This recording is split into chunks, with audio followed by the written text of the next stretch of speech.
Përshëndetje të gjithëve. Të presim edhe Emelinën.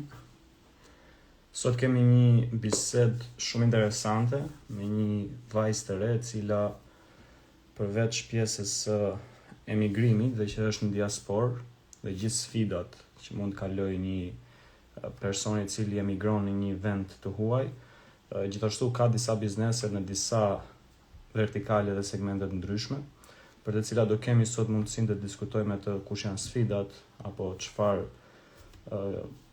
hendeqesh ajo ka parë në këtë treg dhe pse është futur pikërisht në këtë industri, edhe mbi të gjitha se si është ajo duke i kaluar të gjitha sfidat për të shkuar drejt suksesit. Unë do kem shumë kënaqësi ta ftoj tani Emelinën.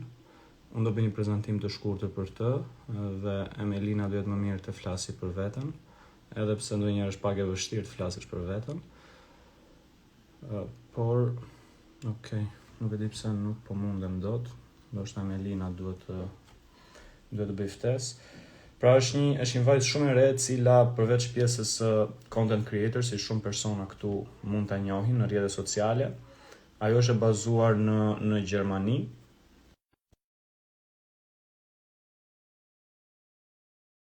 Është edhe aktive në biznes, në tre industri të ndryshme me sa unë di, po Emelina mundet të na të tregoj edhe ajo se çfarë. Përshëndetje. Emelina mund të flasi pak më mirë, po janë tre industri, kryesisht edukimi, hospitality edhe marketing. Edhe duke qenë në këto tre industri, duke qenë pastaj edhe në botën digjitale, unë do doja shumë që Emelina të na bënte një prezantim të shkurtër për gjithë ata persona që nuk e njohin, më tepër në aspektin profesional gjithashtu, se çfarë bën, që dhe ju ta keni më të qartë gjithë panoramën. Mirë se erdhe një herë dhe shumë faleminderit për kohën. Përshëndetje Hodi, shumë faleminderit për prezantimin. Atëherë për të gjithë ju që nuk më njihni në botën e biznesit, unë operoj në tre biznese të ndryshme. Si fillim kemi akademinë online të gjuhës gjermane. Jam bashkëthemeluese e Steniuk, që kemi disa apartamente që menaxhojmë në jug të Shqipërisë, dhe së treti jam drejtuese e departamentit të marketingut në Titan Solutions. Më bëhet shumë qefi që jam pjesë e live-it sot dhe të flasim pak më në detaje për biznesit, vështirësive, sukseseve. Okej, tani shumë shkurtimisht për gjithë personat që janë këtu, pse duhet të qëndrojnë deri në fund. Do të kemi një blog bisede, besoj 10 minuta, jo më tepër, do të jetë shumë koncize dhe shumë, po themi, organike dhe natyrale biseda, nuk kemi kështu skript, kështu që çdo pyetje që ju mund të bëni, normalisht ne mund ta trajtojmë nëse është diçka që lidhet në aspektin e biznesit, edhe diçka që lidhet gjithashtu me rrugtimin. Kështu që nëse keni pyetje, shkruani dhe unë do përpiqem që disa nga ato pyetje i trajtoj me Emelinën.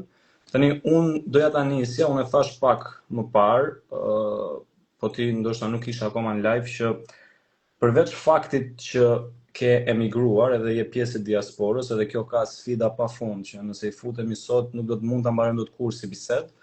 Por në fakt dua të kuptoj pak se si ka qenë kjo pjesa e tranzicionit, pra nga një mentalitet shqiptar duke shkuar në një mentalitet pak më europian, dhe sa e vështirë ka qenë që ti të krijosh një biznes pikërisht në një vend huaj, dhe cilat kanë qenë sfidat e tua të para. Kur kam marrë në fillim, mentaliteti ishte akoma i Shqipërisë dhe mendoja se do bëj biznes si në Shqipëri dhe në Gjermani, por ka qenë shumë e vështirë, burokracia, dokumentacioni, kjo mund të them është pjesa më e vështirë, të gjithë mund të bëjmë dakord për këtë pjesë. Në anën e biznesit kjo ka qenë pjesa më sfiduese në fillim, që të përshtatesha me sistemin gjerman. Por ja mora dorën se do të nisin atë letrën që brenda 14 ditësh do të kthesh përgjigje dhe duhet të përshtatesha shumë shpejt. Dhe një vit jam marrë intensivisht me këtë gjë, menaxhoja në të njëjtën kohë dhe menaxhoj ende biznesin e babit, që ka një firmë ndërtimi në Berlin, dhe ajo më ndihmoi shumë, më dha një shtyes shumë të mirë që unë të njeh komplet se si funksionon pjesa e dokumentacionit në Gjermani. Pjesa e gjermanishtes, të themi, ka qenë një punë që unë e bëja part-time, nuk e mendoja kurrë që ishte puna ime kryesore, por me kalimin e viteve pash se sa shumë pëlqenin kursantët, edhe e ktheva në një akademi online, edhe le të themi faqet e TikTok-ut dhe Instagram janë dy faqe shumë të suksesshme që ne postojmë rreth 2 vitesh sistematikisht tani atje, dhe shikoj që audienca e pëlqen këtë gjë se marrin informacione online. Pastaj Steniuk, le të them, nuk mund të them që është një biznes i bazuar në Gjermani, bazat i ka në Shqipëri. Po le të dalem te Titan Solutions. E kam parë që Te tajtësuesi, duke qenë se që gjësi marketingu dhe marketingu ne e dim që ka shumë deg të ndryshme, të duhet edhe mbështetja. Mbështetja që ka të bëjë me networkun. Edhe unë prandaj kam zgjedhur të bëhem pjesë nga 27 qershor të eventi juaj në Berlin, sepse e shikoj, edhe pse kam shumë vite në biznes tashmë, pothuajse 5 vite, e shikoj se sa e rëndësishme është networku. Për të krijuar më shumë connections, për të pasur oportunitete për të njohur njerëz të ndryshëm në fusha të ndryshme, nuk kurrë dihet se si mund të kryqëzohen rrugët e jetës dhe se mund të duhet një kontakt. Dhe po, këto mund të them që kanë qenë vështirësitë më të mëdha, kemi ulje dhe ngritje, ndonjëherë janë ato le të themi 3 ditë që mërzitesh, do i lë gjithçka, por pastaj kujtohesh pse nisëm. Atë ndodh shpesh, domethënë që të futesh në këtë vorbullin që okay, do t'i le të gjitha edhe ndoshta është më mirë të jemi punësuar apo është gjithmonë ajo dëshira për të krijuar diçka të re. Me thënë të drejtën, unë jam një njeri shumë motivues edhe i bëj gjëra me shumë sportivitet. Unë stresi që kam në punë nuk më ndikon fare në jetën e përditshme, them është e puna dhe kaq, e lë vërtet aty. Pastaj rutinën e vazhdoj normalisht. Patjetër që ka ngarkesë, ka qenë vetëm një moment, ka qenë 10 në shtator. Pata një fazë shumë garkuar me veten time dhe aty vërtet mendova që unë dua ta lë këtë gjë, e dua të fokusohem tek një punë tetorashe dhe të jem vërtet të fokusohem vetëm aty që pas punës unë të kem liri, të jem e qetë dhe mos të jem 100% e puna, se fatkeqësisht këtë gjë ka dhe biznesi, nuk të punosh më 8 orë, të punosh 13 orë në ditë. Tani ti përmende 3 biznese përveç biznesit familjar që ti aty i jep mbështetjen tënde. Në këto 3 biznese që ti i jep personi që po jep edhe po zhvillon, po krijon. Pyetja ime është se në cilën nga këto 3 biznese, pra në cilën nga këto 3 industri ti ndihesh më mirë, pra ndihesh vetvetja, dhe cila nga këto 3 kompani rezonojnë më shumë vlerat e tua si Emelina? Mendoj se Akademia e Gjuhës Gjermane, aty ndihem më mirë, ai është prioriteti im në 3 vitet e fundit. E bëj me shumë qejf, me shumë dëshirë, më japin shumë motivim kursant, feedbacku tyre dhe e kuptoj pse, domethënë kur shikoj ata që janë shumë të kënaqur me gjithë rezultatet që kanë në kursi që unë ofroj, ndiem shumë mirënjohëse që na kanë besuar dhe le të themi ajo është prioriteti im momentan. Steni Jugur në fakt jam bashkëthemelues atje dhe nuk jam vetëm unë në krye të saj dhe kemi një skuadër shumë të mirë që e balancojmë punën te njëri tjetri. Unë merrem me të gjithë partnerët tanë që mund të jenë pronarët e apartamenteve ose hoteleve në jug të Shqipërisë, që pjesën e menaxhimit unë e bëj më perfekt, më së miri. Pastaj te Tajtësuesi si thash, është në fillimet e saj. Kemi domethënë një vit që jemi aktiv, por synimi jon ka qenë të gjejmë sa më shumë klientë që jetojnë në Berlin, biznese që jetojnë në Berlin, edhe le të themi tregu këtu është pak më i vështirë se sa në Shqipëri. Por kemi pasur sukses. Le 3 muajt e fundit ka qenë goxha mirë se ju futëm shumë intensivisht. Çfarë industrish janë më së tepër klientët që janë në këtë kompaninë e marketingut? Kemi goca që merren me estetikën, kemi në të njëjtën kohë partnerë që kanë biznese për siguracionet dhe përfshin këtu të gjitha llojet e siguracioneve. Kemi në të njëjtën kohë restorante dhe kemi pasur dhe content creator që kemi menaxhuar rrjetet e tyre sociale. Domethënë sikur unë jam Emelina që kam postoj kontentin tim të rregull në YouTube, TikTok, Instagram, të njëjtë gjë kemi edhe për 2 goca që jetojnë në Gjermani, që nuk kanë kohë të merren me editimin dhe ne editojmë video dhe foto të tyre. Tani më dole aty ku unë normalisht e kisha një pyetje sepse ne e diskutuam dhe para disa ditësh që hallet më të mëdha tuaja është pjesa e kontentit. Vërtet. Nuk e di, por është një sfidë më vete. Për gjithë pjesën organizimit, eficiencës, shpejtësisë dhe gjithë angazhimeve tjera që ndodhen. Pyetja ime është, pra ti je midis 2 botëve që praktikisht duken shumë njëjta, por që secila merr shumë kohë për të zhvilluar. Sot që flasim në menaxhimin e kohës që ti si po themi edhe si content creator, po edhe si sipërmarrëse ke. Ku e dedikon më shumë kohën tënde, qoftë për planifikim, qoftë për ekzekutim? Më shumë te sipërmarrja. Të njerë më vjen keq që nuk kam kohën e botës për të bërë content dhe në nëntor të vitit të kaluar punsova një vajzë se i thash do jesh asistentja ime për pjesën e contentit. Më duhet dikush të më shtyjë se unë vetëm me deadline funksionoj. Edhe ajo, domethënë çdo javë bën planin e contentit javor, se çfarë do të postojmë, patjetër duke bërë meeting së bashku dhe çfarë kërkesash kam unë për atë javë. Edhe kështu ka funksionuar që nga nëntori që ka qenë më aktive, se e dua shumë, po nuk kam kohë. Edhe të jesh të rritur në punë nuk e çfarë tregon as në botën e rrjetit social, se jam munduar të tregoj diçka lifestyle, jo vetëm punë, se do dukem shumë e mërzitshme. Dhe mund njerëzve fatkeqësisht do dukem shumë e mërzitshme se posoj vetëm për punën, po. Vetëm për punën. Jam munduar ta balancoj, dhe nga udhëtime, nga jeta personale dhe pak nga puna. Por nuk kam treguar shumë nga puna, ndaj e valla story dje që herë parë që flas për punën do jetë në live sot. Okej, tani një pyetje kam këtu në lidhje për të kuptuar pak të filozofinë e content creator, sepse ti je pikërisht në atë urën lidhse më të mirë të mundshme, se siç e thash je në dy botë paralele. Sa ke ti jetë private si sipërmarrës, po edhe si person? Pra një person që është gjatë gjithë kohës publik, por në ditën kohë duhet jetë privat, në ditën kohë duhet të ulet dhe të krijojë, të zhvillojë sepse ka nevojë të mbledhë energji për të ndërtuar skuadrën, për të menaxhuar projekte, pra si e menaxhon ti këtë proces që mos ndikojë në ecurinë e punës të biznesit? Jetën privat, domethënë po ndaj me përqindje. Unë le të them 60% të jetës unë e postoj në rrjetet sociale, 40% që nuk e postoj, që është jeta private, strese, ngarkesa për diçka që unë mund të kem. Ndonjëherë jam munduar ta çoj në 70%, që ta tregoj pak dhe kërkesën, sepse njerëzit duan të shikojnë realitetin se si një njeri po ecën edhe të mirë, në ditë të mira dhe në ditë të këqija.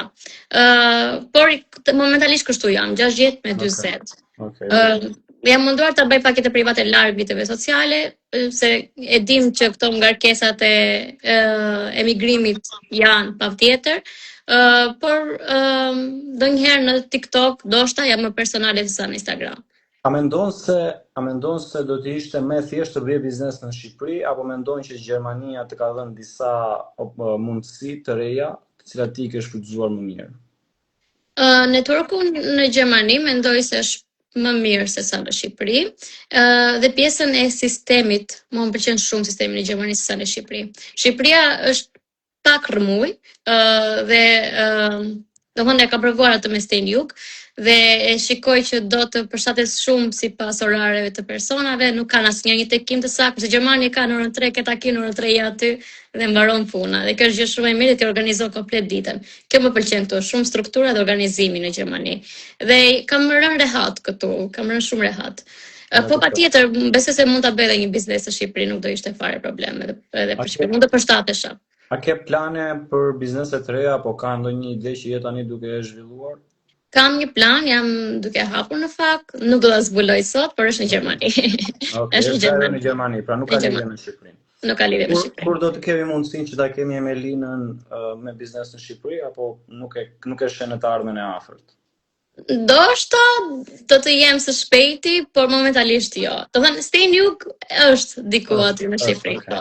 Një pjesë e imja është se nuk mund ta ndaj në Shqipëri nga biznesit. Okej, tani pyetja ime në lidhje me, sepse duke folë shumë për sfidat, edhe padyshim sfidat zën një pjesë të rëndësishme të gjithë rrugtimit në biznes, edhe personat që gjenden në biznes tashmë e kuptojnë. Edhe këtu do marr shumë pak kohë të them gjithëve që pavarësisht sfidave mos u dorëzo asnjëherë, sepse sa më shumë sfidohesh, aq më shumë përgatitesh për të krijuar diçka më të madhe. Po për ta lënë me një pak sfidat edhe të flasim pak për gjërat e bukura. Pra, çfarë është sot suksesi më i madh i biznesit tënd? A janë klientët? A është tregu që ti po edukon?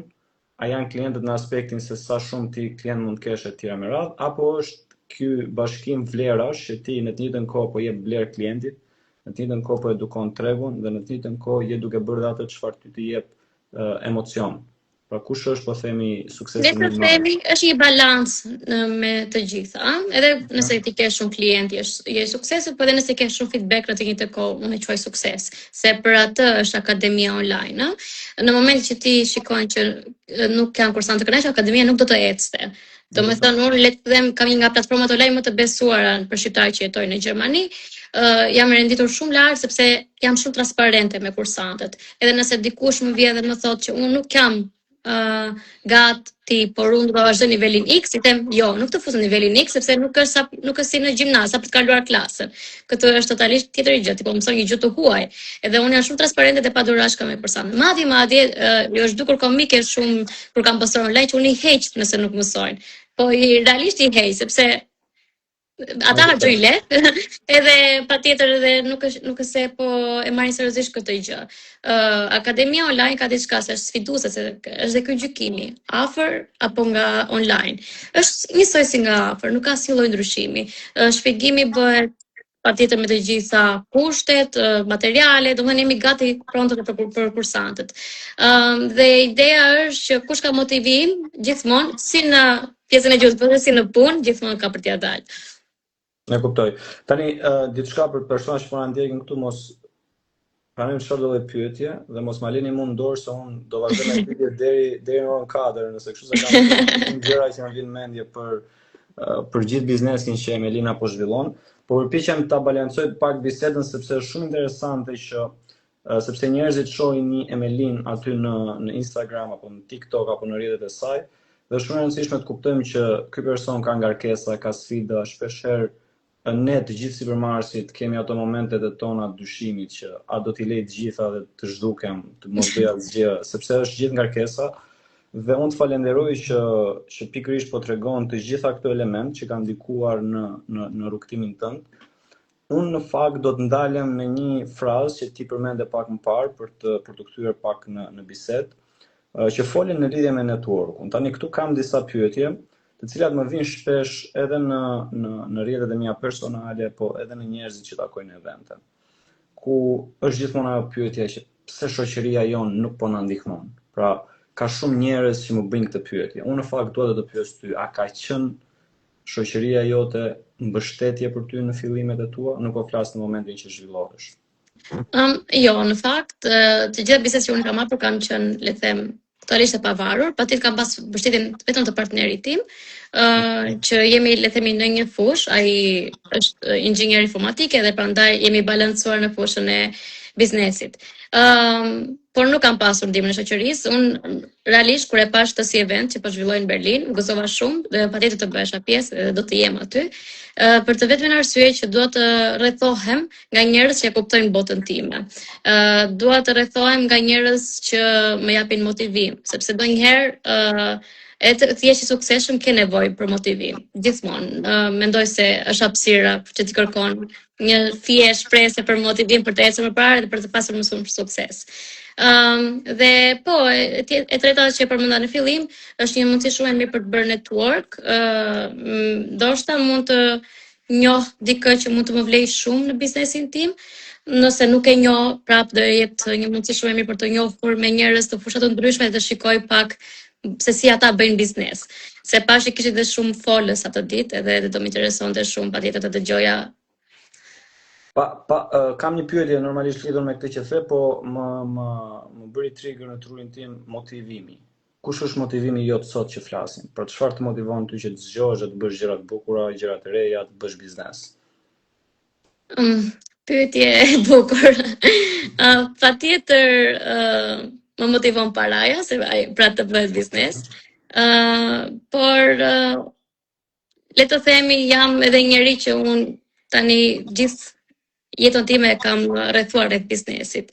Edhe tani unë nuk e kam lënë një hapësirë tjetër vetësime. Unë do bëj vetëm biznes.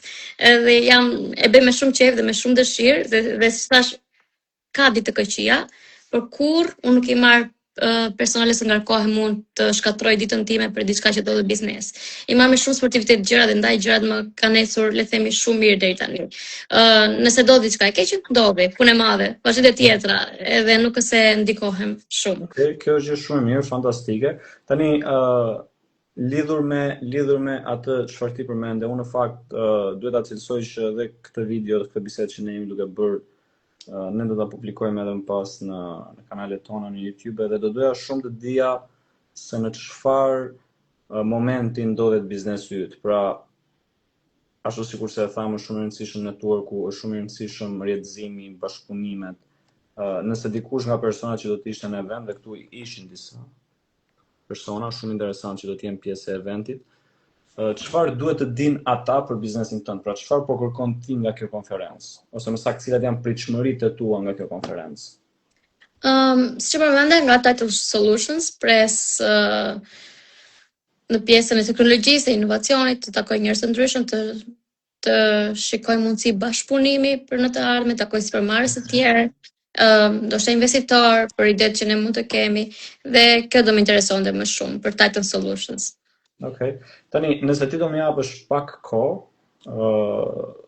unë do bëj një prezantim shumë të shkurtër për personat që janë në bisedë, por edhe për personat tjerë që do ta dëgjojnë.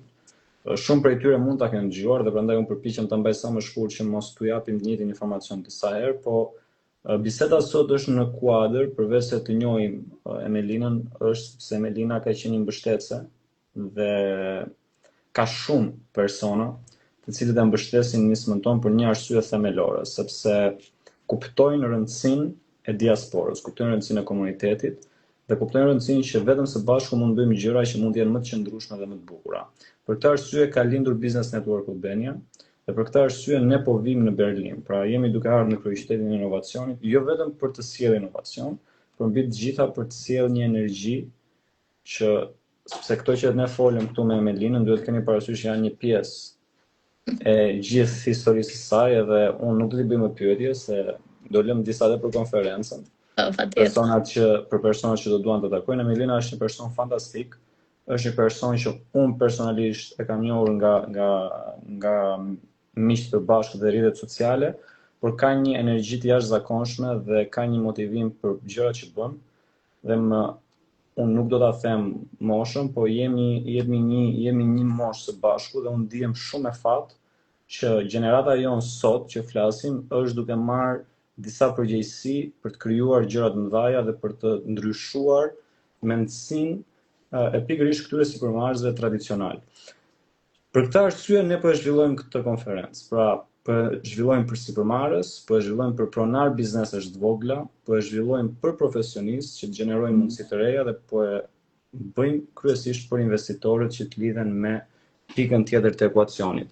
Eventi do mbahet në datë 27 qershor në Hotel Bristol në Berlin, ku do të kemi më shumë se 250 pjesëmarrës nga industri të ndryshme, kryesisht teknologjia, inovacioni, ndërtimi, real estate, turizmi, marketingu dhe gjithashtu një panel i dedikuar profesionistëve dhe do të kemi gjithashtu një spektër pak më të gjerë për rolin e diasporës dhe për investime. Nuk dua ta kthej si një thirrje sepse sot biseda është totalisht ndryshe, është për treguar se si pikërisht personat në diasporë dhe në çdo ditë ne do të jemi live ku do të kemi personazhe të ndryshme nga bota e biznesit që ju i shihni në rrjetet sociale. Duket sikur Emelina e ka gjithmonë terezi se bën atë kontentin e bukur, viziton ato vende të bukura, por duhet kuptoni që edhe ne si supermarkets kemi ca sfida, kemi ca dyshime. Shpeshherë te vetja, shpeshherë te kompanitë, shpeshherë te klientët, pra dhe ky proces nuk mund të tejkalohet vetëm, nuk mund të tejkalohet me njerëz që nuk kuptojnë. Dhe unë afrohem shumë drejt asaj çfarë Emelina citoi, që kërkon njerëz që ja kuptojnë. Edhe ne kemi thënë gjithmonë që supermarketit flasin një gjuhë të caktuar. Dhe ata që janë më të vetmuar sot janë pikërisht personat që merren me biznes, sepse nuk kanë persona që t'i shtyjnë dhe t'i motivojnë. Nuk jemi këtu për t'u qarë, jemi këtu për treguar që përtej këtij suksesi ka dhe ca sfida. Dhe këto sfida te i kalojmë vetëm nëpërmjet personave që ke afër.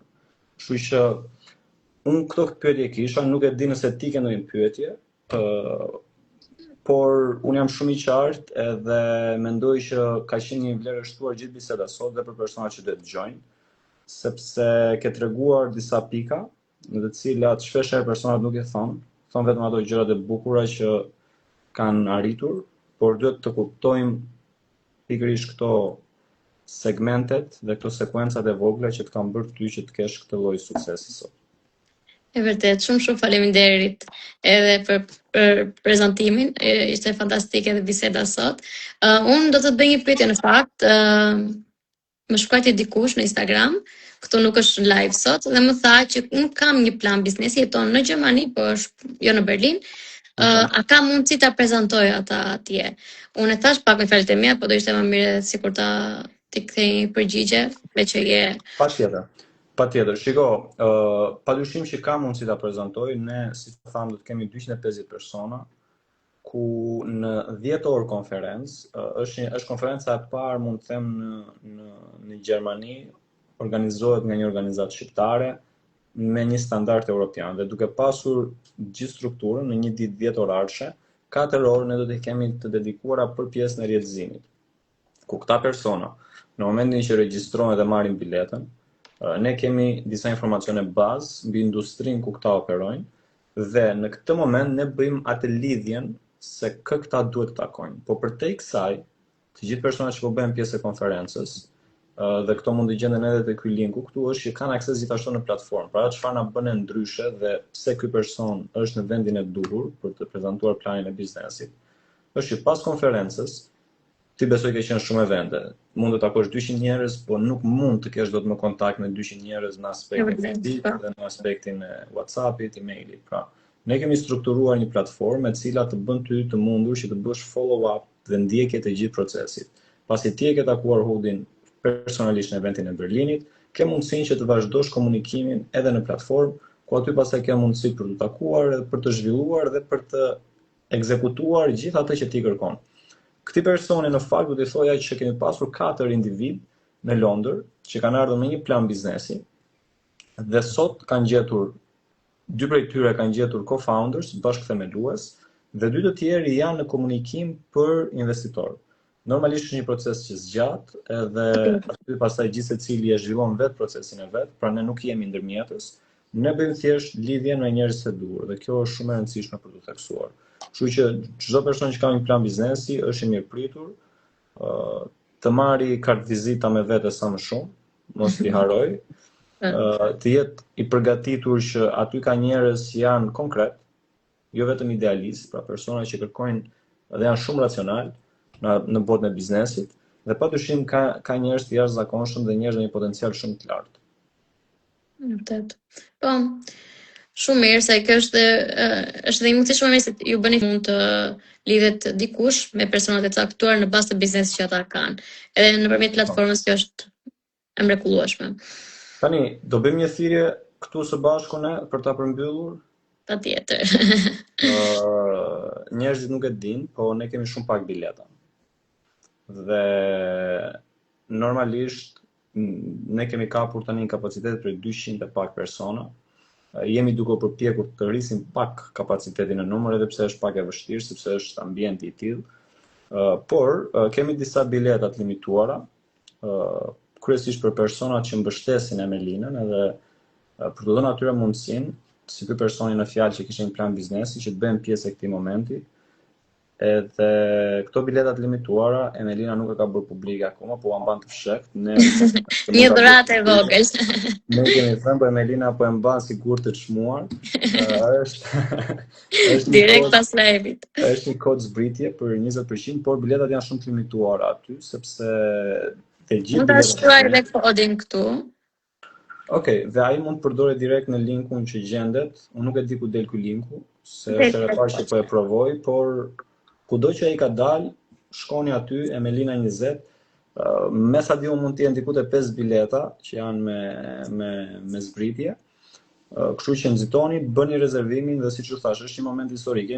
Është hera e parë që ne po bëhemi fully booked edhe ka një interes të jashtëzakonshëm me persona që po vinë nga Shqipëria, Kosova, Maqedonia, Mbretëria e Bashkuar, Italia, Zvicra dhe Austria, pra është një event mbar kombëtar. Dhe pikërisht aty gjenden këta persona si Emelina, të cilët kanë shkuar në diasporë dhe pa ndihmën e askujt, pa ndihmë politike, pa ndihmë lokale atje, qoftë kjo nga të gjitha anët.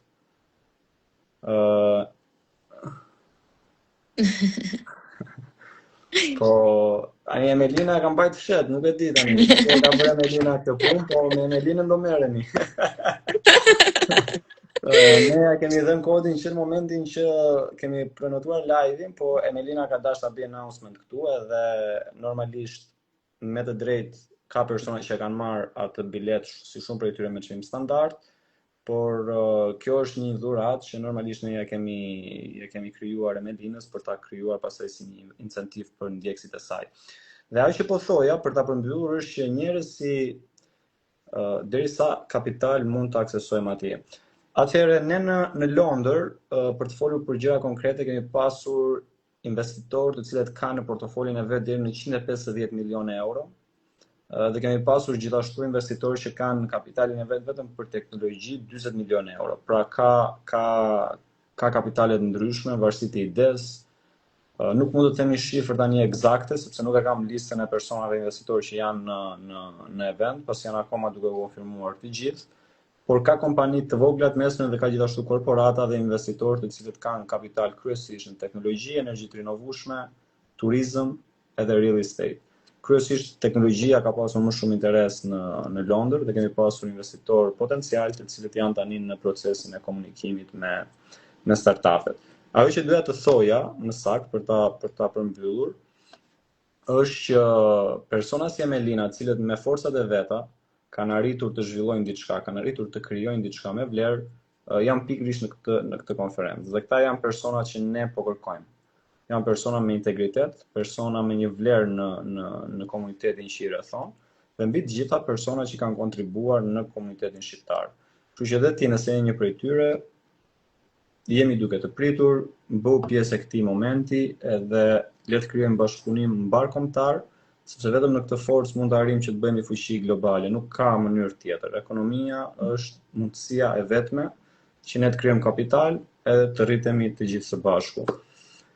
Unë kaq kisha për ta mbyllur nga ana ime, nuk e di tani nëse dikush ka ndonjë pyetje. Emelina, si është me kohë, mund të japim 2 minuta nëse ka dikush një pyetje. Po, patjetër.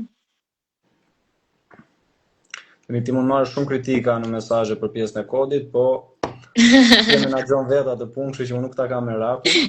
Patjetër, pa merak. Prandaj është mirë që njerëzit të jenë gjatë gjithë kohës të angazhuar edhe me personat që ne kemi pjesë, me folësit, me partnerët, dhe dua të falenderoj, janë gati 12 sponsor. Nuk mund t'i them tani të gjithë në emra se mund të bëj ndonjë gabim që të harroj dikë, se nuk, siç e tham, nuk kemi skript me Emelinën. Dua të falenderoj gjithë partnerët dhe sponsorët e Business Network Albania, sepse normalisht pa ata ne nuk mund të zhvillohemi. Dhe partnerë nuk janë vetëm kompanitë, por janë dhe anëtarët. Partnerë janë dhe ata që kanë blerë një bilet. Dhe ai çmimi i biletës 149 euro nuk është në të vërtetë thjesht një blerje bilete, por është një mbështetje që ne si organizatë jo fitimprurse të vazhdojmë të implementojmë misionin tonë, i cili për ne është një mision fisnik dhe jashtëzakonshëm.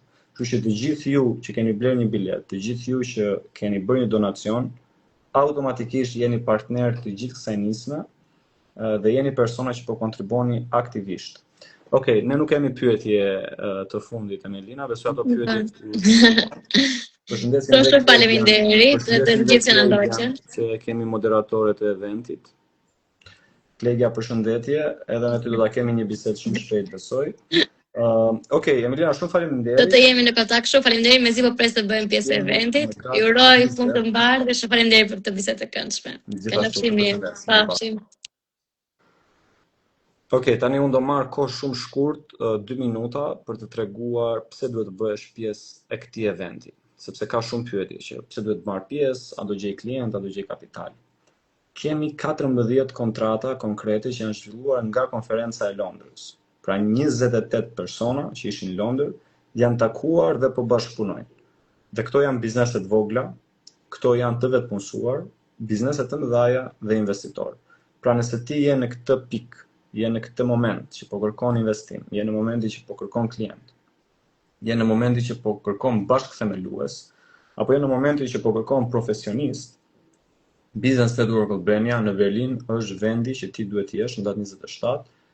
Rezervo biletën, përdor kodin e Emelinës nëse do të jeni në kohë për ta përdorur, sepse siç e thash janë të limituara edhe ato. Jemi duke shkuar me kapacitet të plot shumë shpejt dhe më besoni që shumë prej njerëzve që humbën në Londër ishte ajo ideja që si pata mundësi që e humba, nuk mund të vija, çfarë ka ndodhur, kur është i radhës. Pra, është një moment që padyshim duhet ta shfrytëzoni Dhe është një moment që duhet të jepni prioritetin e duhur për të takuar këta persona, cilët ne përmendëm, investitorët, të mbi të gjitha personat e suksesshëm në diasporë, të cilët do të vinë dhe do të ndajnë aty historinë e tyre, sfidat e tyre dhe sukseset e tyre. Ju falenderoj të gjithëve për kohën, jeni fantastik, unë ndihem shumë mirë në të gjitha këto biseda që bëj me ju, edhe ka një energji të jashtëzakonshme. Kjo energji do vazhdoj në Berlin dhe do të vazhdoj pastaj me konferencat e tjera që ne kemi. Kështu që ju pres të gjithë në datë 27 për të folur për biznes, për marketing, për teknologji, për ndërtim dhe për të gjitha industritë e tjera në të cilat kemi fokus të gjithë së bashku. Ju përshëndes dhe kalofshi mirë.